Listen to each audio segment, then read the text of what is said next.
Phone पर बस हम सोचे कि थोड़ा प्यार और से बात करेंगे तो नहीं, जब हम मैंने बात करते थे तो गाली इसकी वजह से हम फ़ोन नहीं करते। उसके बाद फिर तुम जाते थे पास तो कभी तुमको दुलार किए तुम्हारे पापा? कभी नहीं किए? नहीं। क्या रहे थे मेरे चचिया ससुर के द्वार पे मेरा पैर चला गया था, अंदर ले आकर के खूब मारने लगे। जब हम घर में रहते हैं तो एक मिर्चा भी हरा मिर्चा लाना रहता था तो अंदर से दरवाजा बाहर से बंद करके जाते थे 4 कदम पे। नमस्कार, आप देख रहे हैं भोरे न्यूज़ अपडेट और मैं हूं सुरेश कुमार राय। आज जो महिला आपकी स्क्रीन पे दिख रही हैं ये सीमा वर्मा है। सीमा वर्मा का मायका उत्तर प्रदेश के देवरिया ज़िले के खामपार के भिंगारी बाज़ार में है। इनकी शादी गोपालगंज ज़िले के विजयपुर थाने बाज़ार के दीपांकर वर्मा के साथ हुई थी। दीपांकर के पूरे परिवार के लोग पुणे में रहते हैं। पुणे में उनका बड़ा कारोबार है।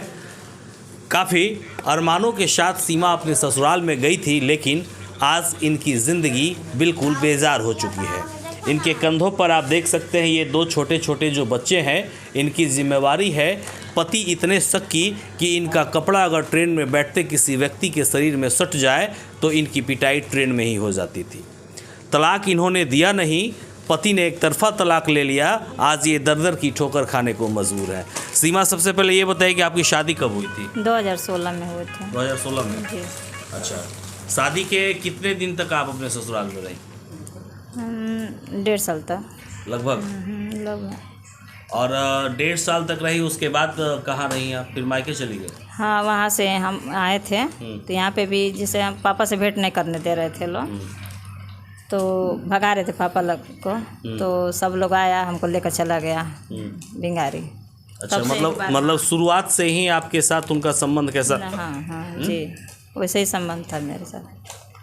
मतलब शादी जब हुई थी तो दिल में तो बड़े अरमानों के साथ आप ससुराल में गई तो होंगी। पति का नेचर और विचार कैसा था आपके साथ? मेरे पति का नेचर कुछ अलग ही है।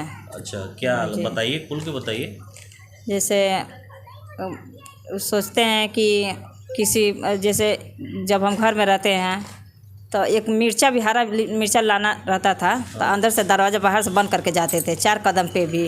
पूरा ऊपर ही सारा बंद कर देते कि इसी तरह कि कहीं किसी से बात करने लगे, मेरे भाई परजार से चाहे किसी से भी। मतलब उनको ऐसा शक होता था कि हो सकता है पूजा करके आ रहे थे मेरे अलावा किसी और से भी ये बात पूजा करके आ रहे थे। मेरे चचिया ससुर के द्वार पे मेरा पैर चला गया था, अंदर ले आकर के खूब मारने लगे। लंगड़ी माई के तरफ से पूजा करके जा रहे थे तो बहुत प्रताड़ित करते थे। अच्छा, इसके बाद आप पुणे जब गई तो वहाँ कैसा व्यवहार था उनका? वैसे ही व्यवहार था। वहाँ पे तो वो सोचते हैं कि यहाँ पे कोई आ नहीं सकता है, तो वहाँ पे बहुत। आपके मायके में कौन कौन लोग? मेरे मायके में पापा, भैया, मम्मी है। तो पापा का नहीं, पापा का 2 साल हो गया। आप देख लीजिए कि इनके साथ कितनी बड़ी विडंबना है कि पति तो साथ छोड़ ही गए, जिनके सहारे ये मायके में रह रही थी, अपने पिता और अपने भाई, ये दोनों भी इस दुनिया से चले गए हैं। 2 बच्चों की जिम्मेवारी लेकर दर-दर घूम रही हैं। इसके बाद क्या हुआ? इसके बाद क्या हुआ? फिर आप यहाँ जब आ गई? हाँ, तो मुझे पता चला है यहाँ पर नहीं, आपके और उनके बीच में फ़ोन पर बात होती थी? फ़ोन पर बस हम सोचे कि थोड़ा प्यार और से बात करेंगे तो नहीं, जब हम मैंने बात करते थे तो गाली इसकी वजह से हम फ़ोन नहीं करते थे। गाली देने लगते थे, सीधे एकदम फ़ोन करते थे, तुरंत गाली उनका स्टार्ट हो जाता था। बहुत गंदा गंदा, मम्मी को भी बहुत गंदा गंदा गाली, पापा थे उनको भी बहुत गंदा गंदा। उन्हीं की वजह से मेरे पापा का परेशान कर दिए थे लोग कि मेरे उनके टेंशन में उनका डेथ हो गया था। अच्छा, ये जो बच्चा है क्या नाम है इसका? हिमांशु वर्मा। हिमांशु वर्मा। हिमांशु को देखने कभी इसके पिता आए? कभी नहीं आए थे। ये बच्चा अपने पिता के बारे में कुछ जानता है? कुछ नहीं जानता। तुम्हारे पापा कौन है बाबू? दीपांकर वर्मा। देखे हो अपने पापा? पहली बार देखा है। मिले हो कभी? पापा आते हैं तुम्हारे पास? कभी नहीं आते हैं? मन करता है पापा के पास जाने का? मन भी नहीं करता है। मारते हैं पापा क्या? हाँ। किसको? मम्मी को। मम्मी को? तुम देखे हो कैसे मारते थे? गलत। आप देख सकते हैं ये छोटे से बच्चे के मन पर क्या स्थिति है। इसके दिल पर जो बैठ गया है वो उसे खौफ कहते हैं। ये एक ऐसा खौफ है। इसके पिता इसकी मम्मी को इसके सामने ही मारते थे। और क्या? और उसके बाद फिर तुम जाते थे पास तो कभी तुमको दुलार किए तुम्हारे पापा? कभी नहीं किए? नहीं। पढ़ते हो? कहाँ पढ़ते हो? आर्यभट्ट। मीरगंज में। अच्छा, आप बताइए कि बच्चों के खर्च वर्च कौन देता है? बच्चों का कोर्स से हम किए हैं खर्च के लिए, तो एक बार भी एक पैसा वैसा नहीं आया है अभी तक कोर्स से, मेरा कोर्ट लागू हो में आप गया। गई हाँ, थी? हाँ मेरा कोर्ट से भी हुआ है।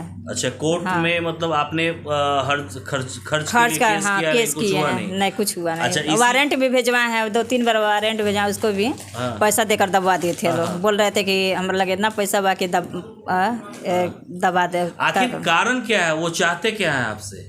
वो चाहते हैं कि मतलब जैसा हम कहते हैं वैसा रहे घर में। कैसा कहते थे कि आप नहीं रहती थी? घर में जैसे मम्मी पापा से बात नहीं करो, बाहर नहीं निकलो, इधर नहीं निकलो उधर नहीं, लोग बहुत परेशान करते थे। अच्छा, आपको लगता है कि ऐसा परेशान इसलिए करते थे कि उनका अफेयर कहीं चल रहा हो? अफेयर चल रहा है तो नहीं, बताइए, खुलकर बताइए, आप उनका अफेयर कहीं चल रहा है क्या? चल रहा होगा। चल हम रहा तो होगा यहाँ और हैं, चल रहा तो है, कैसे? ये दोनों में बहुत अंतर है। चल रहा है।